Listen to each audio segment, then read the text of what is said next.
یو سړی چې په میاشتو به د خپل کور نه بهر څنګه یو ګاونډي د هغه ښځې سره د بدکارۍ کولو کوشش وکړو. درنو دوستانو، دغه ښځې ویډیو او خبرې در سره شریکوم، مونږ سره تر اخره پاتې شئ. دغه ښځه خپله واقعه بیانوي چې زما خاوند یو سرکاري نوکر او کله به مونږ په یو ښار کې اوسېدو او څو کاله پس به بیا بل ښار ته منتقل شو.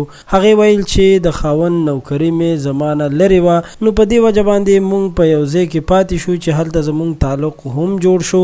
بیا مې چې د خاوند نوکري بل ښار ته منتقل شوه، نو مونږ په همغه زوړ کور کې پاتې شو چې خاوند به مې بیا په میاشتو د کور نه بهر و. هغه وایي چې زما دغلته یو ګاونډی وه او هغې سره مې ګپ شپ جوړ شوی و. هغه ګاونډی به مې زمونږ کور ته هم راتله او زه به هم هلته ورتلم. وایي چې یوه ورځ زه د هغوی کور ته ورغلم، نو ومې لیدل چې د هغوی په کور کې هیڅ څوک نشته. ما اوازونه وکړل خو زما ملګرې په کور کې نه وه.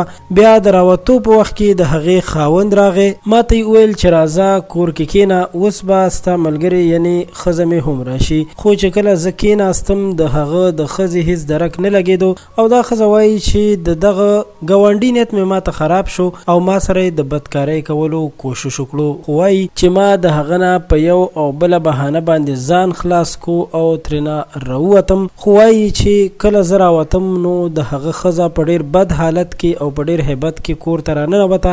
موږ چې ولیدل نو پوښتنه مو ترې وکړه چې ولې څه چل شوی دی. ښځې وویل چې ما ته په لاره کې یو سړي لاس راواچولو او ما سره د بدکارۍ کولو کوشش کولو، خو ما ترېنه په یو او بله طریقه باندې ځان خلاص کو. دغه ښځې جامې هم شلیدلې وې او تر خپله کوره یې ډېر په مشکله ځان را رسولی و. درنو دوستانو، په دې واقعه کې همدا سبق مونږ اخیستلی شو چې هیڅکله هم د بل چا عزت ته په سپکه سترګه کتل نه دي پکار. که د بل چا عزت ته په سپکه سترګه وکتل شي نو دغسې به د هغه عزت سره هم کیږي. امید لرم چې په دې پیغام باندې به تاسو پوه شوي. پښتو پوسټ چینل هم سبسکرایب کړئ. ستاسو ټولو ډیره مننه.